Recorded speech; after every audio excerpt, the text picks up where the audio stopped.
couple words about silver. I was watching a YouTube video, and the person stated that sterling silver flatware will always be stamped sterling, like this piece is. And that's crap. That's misinformation. So I started looking around, and there's a lot of misinformation on YouTube about silver. So I wanted to share a couple things that I know about it. I'm not an expert. I don't claim to be.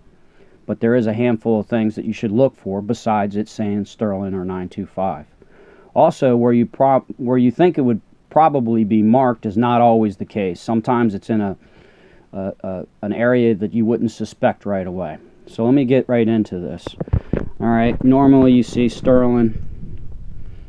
It's going to be marked on the back, you know, right on the back side of the utensil. Okay, or on your larger pieces, right smack dab in the center on the bottom. Correct? That's what everybody's looking for. Well, it's not always marked where it's supposed to be, or where you'd think it would be. This is Peruvian. See if I can find the mark on it. There's the mark right there. It's all the way onto the side, onto the edge. This piece, you can see where the other pickers were wiping it away there, looking for a mark. Now, what I did notice about this piece when I picked it up is it's got a rolled edge. Now, the reason that they would roll the edges like that is so that they could make the material as thin as they could to make it cost efficient, but still have the rigidity. So they'd roll these edges on this lower end, sterling, where they were trying to, you know, so it still is sterling. They can call it sterling when you pick it up, but there's the mark all the way up there underneath the rim, Blason 0925. Now, so far as it being marked 925, yeah, no, there's other hallmarks to look for. The age of it has a lot to do with it. It's the place of origin has a lot to do with it. This stuff over here, let's put this loop on there. See if I can get that into focus. You see the lion. Okay, you see the cat with the hat and the dancing cat. That's all British stuff. That's good flatware right there. That's a hallmark to look for. That's one. That's got the same. Okay. Prior to 1868, I think it is. Don't quote me on that, but somewhere around the Civil War era, they changed the standard to where sterling was sterling in the United States.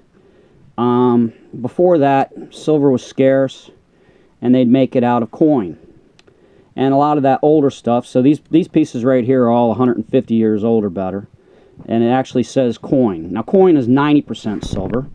Just as you suspect, they took coins and they melted them down and they made flatware. So the silver content in these spoons is identical to the silver content on that Walking Liberty half. Okay. Some of your Norwegian stuff, Scandinavian, any kind of a lot of your Scandinavian stuff will say, see if I can get that into focus, 830. That's typically going to be, that's 83% silver, and typically it's either going to be Norway, Denmark, Sweden. I don't know of anybody else that used 830. Maybe the Russians did. Don't quote me on that. But these are good pieces right here. I picked these 4 of these up for $10 at a pawn shop because they said 830. It threw the guy for a loop, and they're David Anderson pieces. They're good. They're like, you know, $50, $75 a pair. So I picked those up for $10. That was a steal and a half. What else we got here? This is Norwegian. And actually, this is Denmark. 830 Denmark. I don't know if you can see that or not. I could tell by the way the light was hitting it that it was good quality crystal, and then I saw the ring on it, and it said 830 Denmark on it. I picked it up right away. I think I paid about $1 for that. So that's a good buy. This is a cream of my crop right here. This is German. It dates back to around 1880 or so. So far as a hallmark, these were all hand chased back then. I mean, if you look at the detailing on this, let's see if I can get it into focus. You look at the detailing on this, it's all hand pierced, it's all hand chased, minus the center emblem, which was, but this does have a hallmark on it. Let's see if I can show it to you. Here, let me get rid of the loop. It'll probably be easy to see without the loop. See if I can get this thing into focus. But it's just a handful of crude stamps. The kind of funny thing about this is I came up, I drove about 1,000 miles. A friend of mine, her mother was dying. I wanted to come up here and give her a hug. And on a whim, I went to an auction and I picked that up for $140. The funny story about it is that right after the auction, the guy comes up to me and he goes, you know, when you go to scrap that out, you're not going to get your money back, right? And I was just looking at him. I was thinking to myself, who would scrap that out? I mean, who would scrap that out? And by the way, it's I paid $140 for it. It's 17 ounces in silver. It is only probably 80% silver, but at 17 ounces, at $17 an ounce, yep, I would get my money back if I were so stupid as to scrap that out.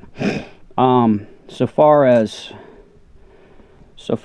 some of your utensils, get a loop on this. That one says stainless steel.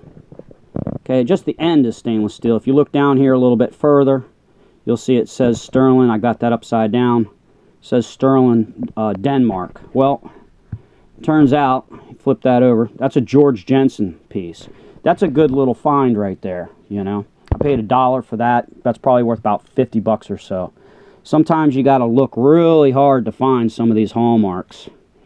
Let me see if I can find this one now that I say that. Let's see if I can get it into view. This one is really small. This one's really small, and it's on the clasp. There you go. I think you can see it. There's a woman's head on there. I dated this. This is Russian. This is amber. And this is Russian. It is sterling.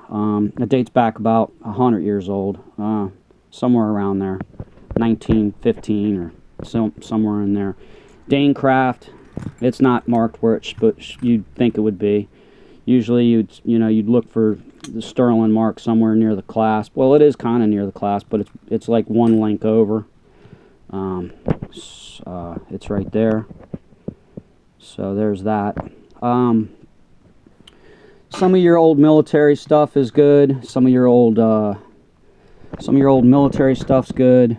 Sterling. Some of your old religious items are good. Now, coins vary. The United States coins generally are 90% silver, except some of the years for the Kennedy halves that are 50% silver or whatever.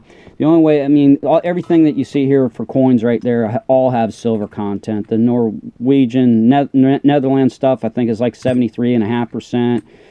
Greek stuff's like 80. Some of the old British stuff is actually sterling. It's actually 92.5. It's actually a finer purity than what we use here in the United States. The only way you get good at, or to get knowledge on world coins, is to get yourself a book. Get yourself a book. This is an excellent book that they don't make it, this exact one anymore. I saw one used on eBay for 75 bucks. In my opinion, that's a steal, because this is invaluable reference for me. But anyways, there's a couple little things I know about. Silver. I hope that helps somebody out, so that you don't leave money sitting there on the table, because this is all good stuff that you see right here in front of me, even though a lot of it is not marked sterling or 925. Thanks for watching.